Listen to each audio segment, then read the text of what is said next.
Hello everybody, so this is the next video. अब आपका जो दिसंबर में अटेम्प्ट है, आई एम सेइंग कि आप ये सब चीज़ें फॉलो करके अपनी ऑल इंडिया रैंक भी एम कर सकते हो।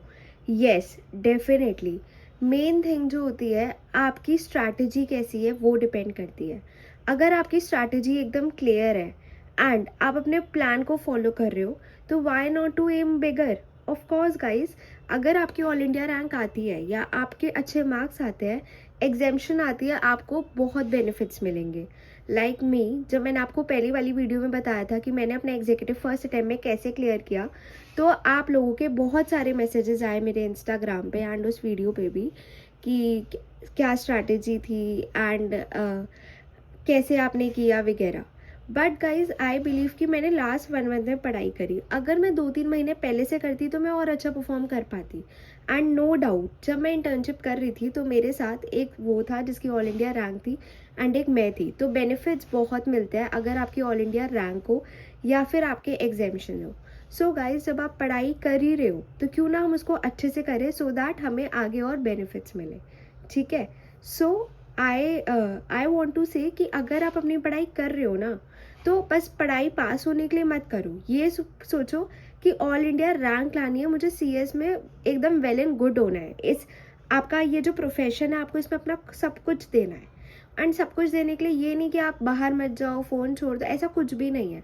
You just have to manage your time. जैसे कि हम ये वीडियो होने वाली है कि make your December come back stronger. कैसे हम अपना दिसंबर के कम बैक को स्ट्रॉन्गर कैसे कर सकते हैं। तो सबसे पहले आता है guys, make a strategy. Strategy includes कि एक वीक में कितना खत्म करना है, 2 हफ्ते बाद कितना खत्म होगा, एक प्रॉपर प्लान। अगर एक प्रॉपर प्लान होगा, this will help you a lot.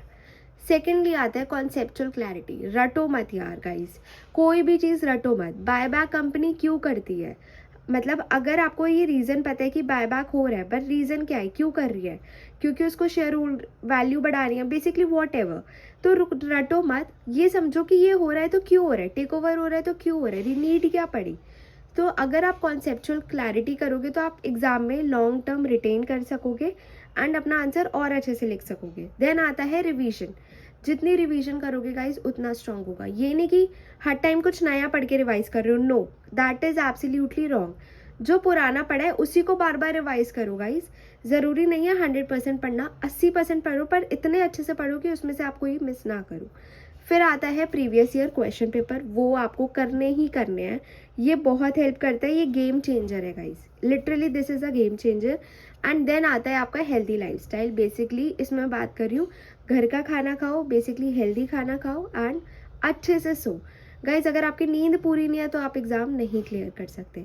सो अच्छे से सो, अच्छे से अपने लाइफस्टाइल को मेंटेन करो। दैट इज़ बेसिकली वॉक कर सको तो वॉक करो या फिर सो अच्छे से। नींद बहुत इंपॉर्टेंट है। मैं हमेशा जब भी मुझे नींद आती थी मैं सो जाती थी एंड फिर वापस उठ के पढ़ती थी, तो वो बहुत हेल्प करता है। सो दिस वॉज इट कि आप अपना दिसंबर कैसे कर सकते हो।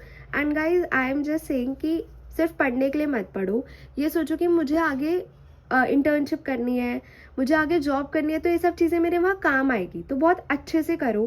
क्योंकि मेरी ये मिस्टेक थी कि मैंने उस टाइम बस एग्ज़ाम क्लियर करना था तो उसी अकॉर्डिंग पढ़ लिया था जल्दी जल्दी। बट नाउ आई फील, जब मैं इंटर्नशिप कर रही थी, कि काश मैंने अच्छे से पढ़ाई करी होती, क्योंकि आपके कॉन्सेप्ट बहुत क्लियर होते हैं। सो ये सब चीज़ें मैटर करती है गाइज।